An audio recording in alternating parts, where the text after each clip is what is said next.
Riizerlaandis keessatti karoorri waggoota 10 hojiirra oole dhaabbileen baay'ee kan hirmaachisudha. Gorsitoonni tokko mana qopheessaa waliin ta'uun karoora akka qixxeessan gargaarsa kennu. Dabalataanis qophiileen magaalaa, waltajjiiwwan hariiroo fi farra kophummaa ogeessonni fayyaa, tola ooltonni fi murtiiwwan daldalaa hirmaachisee akka hundeessan jajjabeessu. Sababa kanaanis qindoominni biyyaalessaa kophummaa hambisuudhaaf hojjetu kan uumame yoo ta'u, miseensonni baankiiwwan, gidduu galaawwan gabaa, dhaabbilee tola ooltotaa, kilaboota ispoortii fi dhaabbilee aadaa kan hammatedha. Qindoominni biyyaalessaa yaadaawwan wal jijjiiruuf akkasumas waliin hojjechuudhaaf waggaa 2 karooraawwan gurguddoo geggeessa. Kaka'umsi biyyaalessaa kophummaa hambisuuf karoorfame karaa haaraa hedduu saaqeera. Fakkeenyaaf dukkaanaa itti walirraa bitanii walitti gurguran guddaa jaamboo jedhamu dameewwan isaa hedduu yaada kilaastikaasaa jedhamuun barsiiseera. Kun ammoo dukkaanota kanneen keessatti yeroo isaanii dabarsu warra barbaadaniif warra mallaqa fuudhanii waliin ittiin haasaanidha.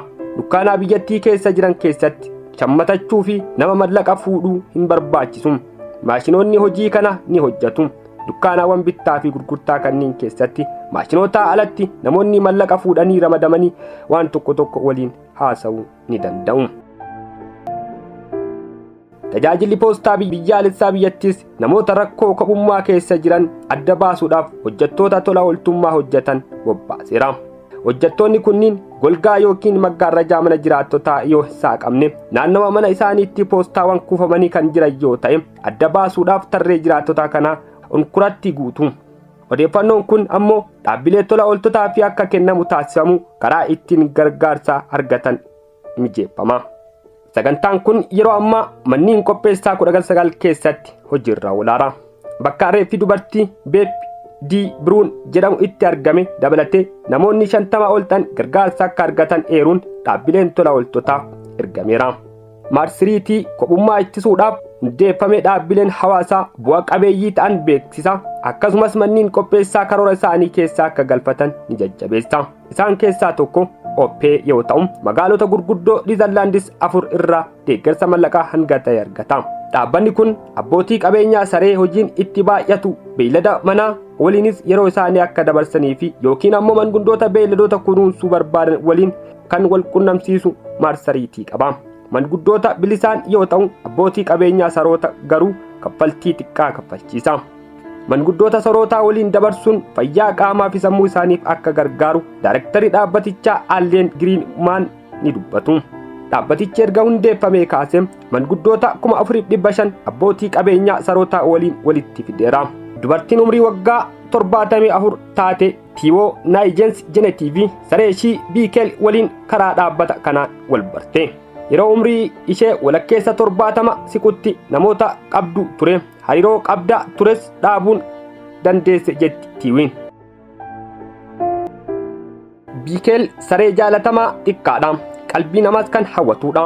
Hedduun amma na beeku. Yeroo darbes naga naan jedhu. Haadha qabeenya saree kan taate Jenetiif waliinis hariiroo gaarii qabna. Rakkoon yoo nu mudate dursee namaan bilbiluuf isheedha jetti. Namoonni hedduun dhaabbata kanaan fayyadamanii erga abbootii qabeenyaa sarootaa fi beeyladoota waliin walitti dhufanii booda fayyaa qaamaa fi hariiroo hawaasaa isaanii fooyya'uu ibsaniiru. Sochiin sadarkaa biyyaatti kophummaa ittisuudhaaf hundeeffame manguddoota akka Tiwoo gargaaruudhaaf kan kaayyeeffate ture. Haa ta'u malee kophummaan namoota umriin deeman qofarratti osoo hin taane namoota umrii garaa keessa jiran keessattis rakkoo hundee gadi fageeffatee ta'uu isaa ifaadha. Dhaabbanni shoorbaa gurguru Oomaa jedhamu bu'aa argatu keessaa walakkaa isaa barnoota nyaata bilcheessuu bilisaan kenna. Yeroo barnootaattis manguddoota barattoota tola ooltummaan hojjetan waliin walitti qindeessa. Pirojektiin kan jalqabame namoota umrii isaanii deemee kophummaan rakkachaa jiran gargaaruu ture. Haa ta'u malee manguddoota alattis dargaggoonni kophummaa itti dhagahamu hedduun jiraachuu hubanneerra. Fakkeenyaaf barattoonni barnoota gara magaalota birootti deeman kophummaan miidhamu jechuun haadha qabeenya dhaabbatichaa keessaa tokko kan taate Maartiijin Kaartees ni ibsite. Kanaaf ture sagantaan farra kophummaa biyyattii keessatti bara darbe hundeeffame kan akka qindoomina hawaasa guutummaa hammatu ta'eefi. Kophummaan nama kamiyyuu mudachuu danda'a jechuun dubbi himaan ministeera fayyaa Miishaa Istaanbishkiin ni ibsiti. Yeroo ammaa kanatti kunuunsitoonni al-idilee manguddoota baqattoota ta'anii fi ol adeemtota dabalatee kutaalee hawaasaa kophummaan saaxilamuu danda'an ilaaluudhaaf piroojeektiin qixxaaniiru.